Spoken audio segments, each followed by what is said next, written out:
Anda bisa mendapatkan kebahagiaan dalam aktivitas apapun sekalipun sederhana. Tapi ketika kebahagiaan itu tidak diiringi dengan ridha Allah, rasanya itu akan selalu sementara. Kita butuh momen-momen baru untuk mendatangkan kebahagiaan itu. Tapi titik poin ketika Allah ridha dengan apa yang kita kerjakan, apa yang kita lakukan, maka Allah akan tanamkan satu cawan yang luas kandungannya, yang bisa menerima setiap keadaan dengan hal yang paling menyenangkan. Apapun yang kita lihat selalu nyaman. Yang kita dapati, kita ridha dengan apa yang Allah berikan.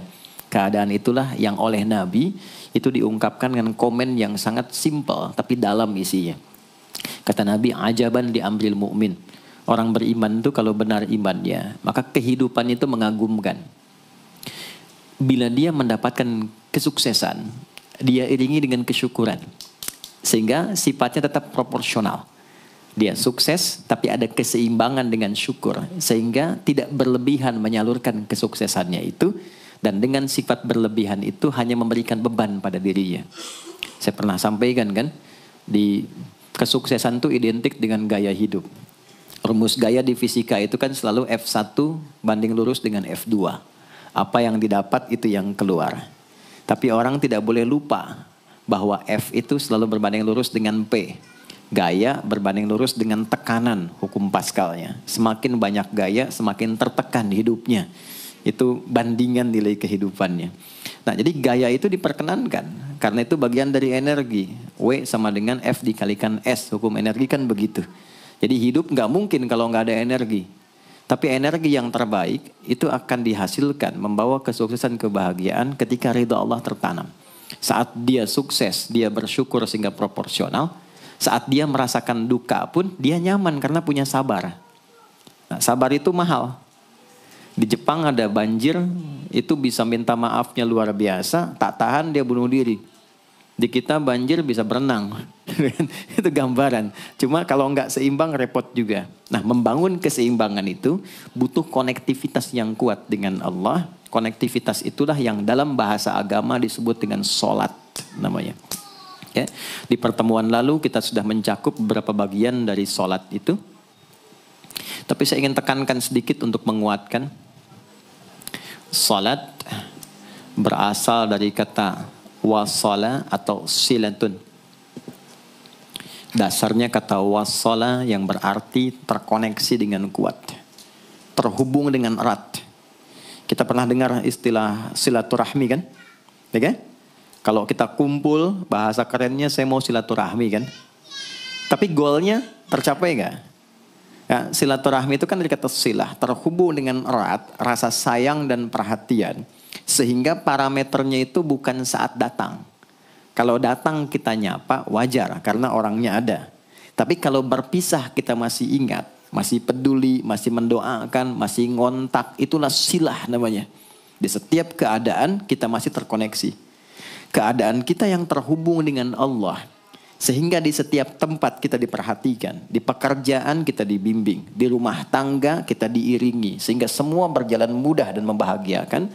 Yang melatih kita untuk terkoneksi sehingga nggak putus dengan Allah, itulah yang disebut dengan sholat.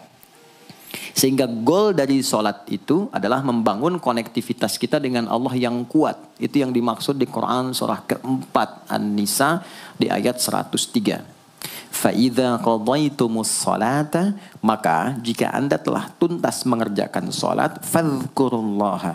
Ukuran keberhasilan sholat anda itu ketika anda merasakan konektivitas dengan Allah mulai nyambung. Qiyaman, jalannya ingat Allah. Sehingga kalau orang jalan, bekerja di apapun, saat dia ingat Allah, dia bisa memfungsikan tubuhnya sehingga tidak mengerjakan apa yang Allah tidak sukai. Gak akan mungkin anda melihat sesuatu yang tidak Allah senangi dalam keadaan yang sama anda ingat Allah. Gak akan mungkin melangkah pada tempat yang salah saat ingat Allah.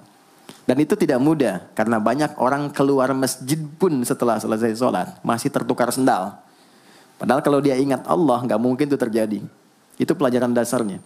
Wa qu'udan wa ala junubikum. Baik itu duduk bahkan sampai berbaring. Ada koneksi.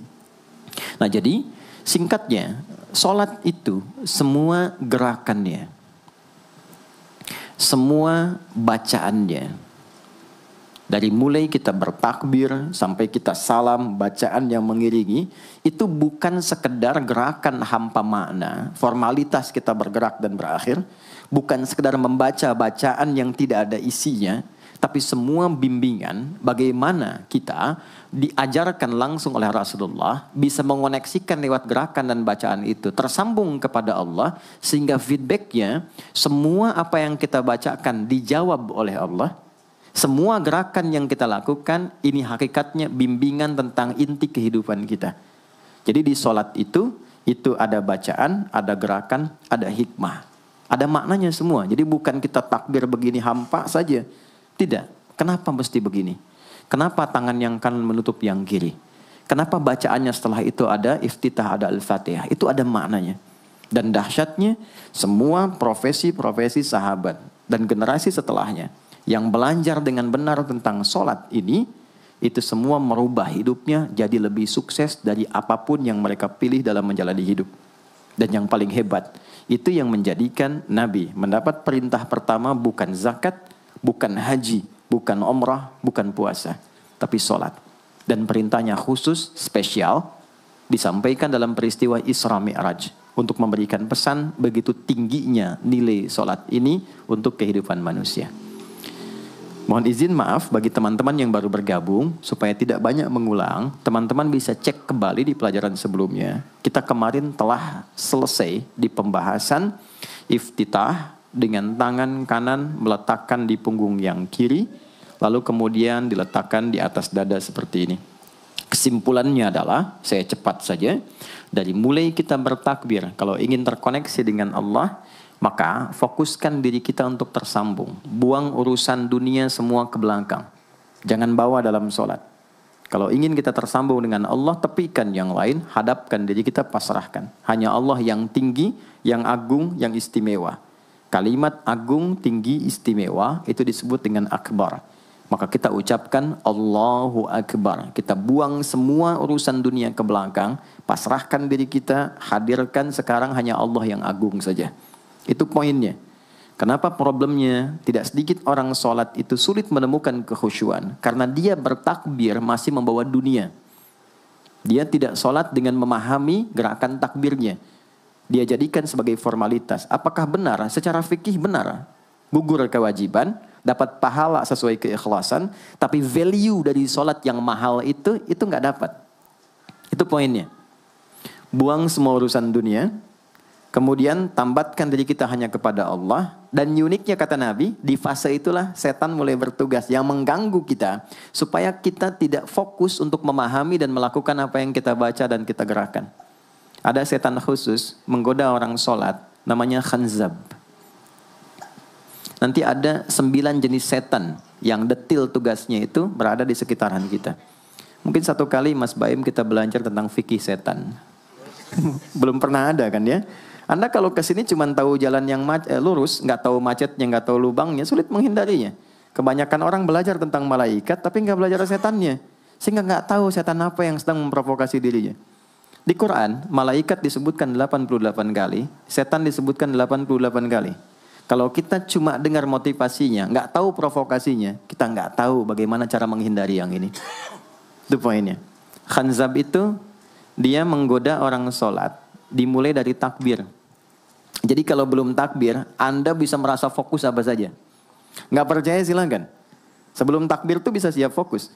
Tapi begitu Anda mulai bertakbir, di hadis riwayat Abu Daud, Allahu Akbar, fayaqulu syaitanu. Maka di sini setan mulai tugasnya untuk mengganggu orang supaya nggak dapat nilai-nilai tadi. Maka dia berkata, udhkur kadza. Kamu ingat ini ya, kamu ingat itu ya. Betapa Anda memulai dengan membuang semua urusan dunia. Tapi kalau sudah takbir, itu setan yang install. Masuk sendiri dia. Makanya kalau nggak percaya silakan nanti zuhur tuh ya. Begitu Anda takbir, itu masuk semua. Ingat ini, ingat itu, mobil parkir di mana. Sampai ceramah saya sekarang pun itu akan masuk. Ingat ya, ada setan yang goda. Nah itu setan itu. Itu setan sendiri. Membuat kita itu begitu lupa. Sampai lihat ujung hadisnya. Hatta la yash'ural musalli kam raka'atan yusalli. Sampai nanti akan ditemukan orang sholat. Dia tidak sadar berapa rakaat sedang menunaikan sholatnya. Nah itu kalau Nabi sampaikan pasti terjadi. Poin. Untuk kita bisa mengatasi itu, poinnya apa? Quran surah ke-29 dulu, ayat 45.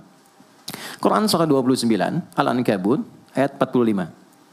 Di Islam tuh uniknya begini, istimewanya. Enggak ada satupun ibadah yang hasil kreasi manusia. Semua terukur. Ini dalilnya, alasannya, landasan kita ibadah itu dari Tuhannya ini.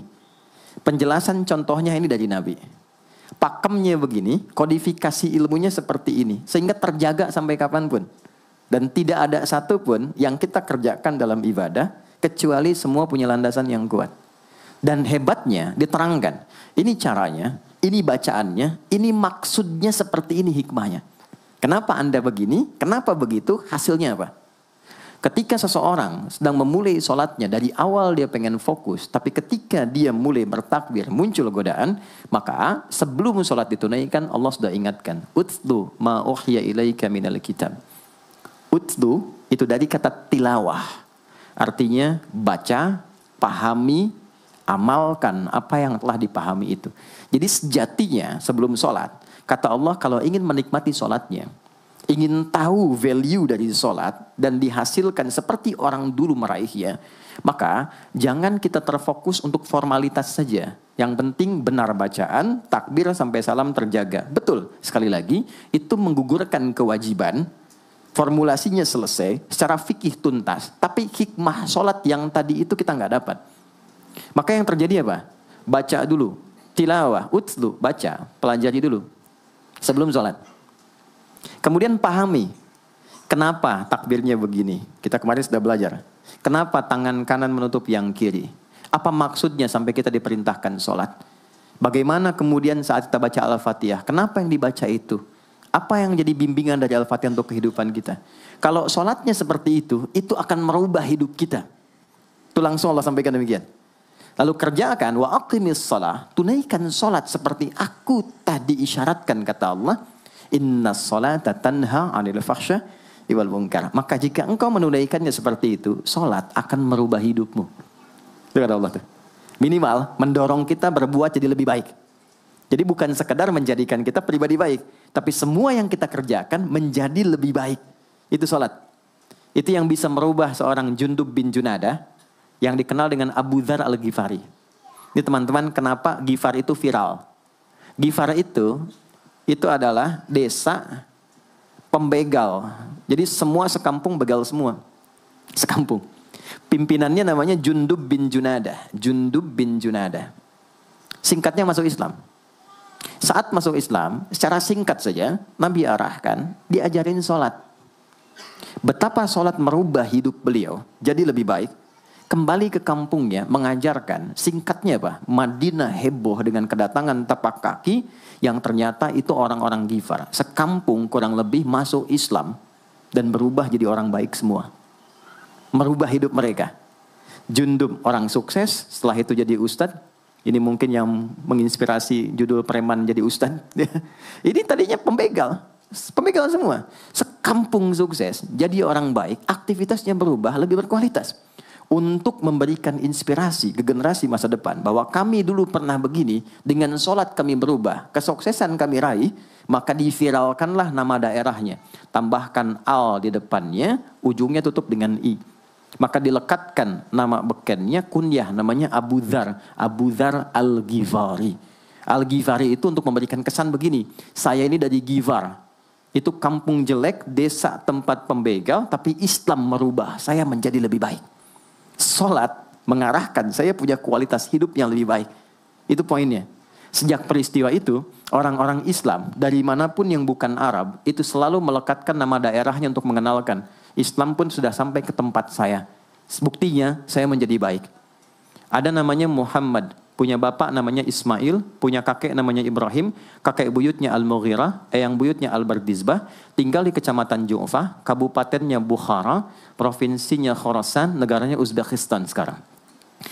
Maka karena dari Bukhara, dia kenalkan diri, datang ke daerah Arab, saya dari Bukhara. Rumus yang sama, tambahkan al di depannya, ujungnya i. Maka dia katakan, Ana Al-Bukhari. Itulah Imam Al-Bukhari. Bukan orang Arab. Kita punya guru besar Syekh Nawawi dari Banten. Ana Nawawi Al-Bantani. Ana Ahmad Yasin Al-Padangi. Tapi kesan kota itu untuk menunjukkan Islam telah sampai ke tempat saya dan merubah saya menjadi lebih baik. Kang Baim datang ke Mekah umrah, katakan saya Baim Bong al tanah kusiri. Maka kesan yang dibangun itu telah sampai ke tempat saya, merubah saya lebih baik. Saya Arman al Pondok Indahi misalnya kan, tidak masalah. Itu sah. Dan orang mengenal, oh rupanya Islam telah ke setiap wilayah. Tapi value-nya sampai enggak. Jangan cuma kita katakan saya dari fulan, saya dari tempat A. Poinnya adalah apa yang merubah engkau dari Islam menjadikan engkau lebih baik. Jadi kalau ada orang Islam mengaku Muslim, lisannya tidak lebih baik. Maaf sekali, telinganya mendengar tidak yang baik, perilakunya kurang baik, maka dipertanyakan klaim keislamannya. Sudah sejauh mana saya mendapatkan keberkahan dari Islam itu? Itu yang menjadikan kenapa sholat paling pokok dipaksa kita wajib. Bukan karena sujud rukuknya. Anda tidak sujud pun tidak akan menurunkan status Allah sebagai Tuhan. Tetap Tuhan.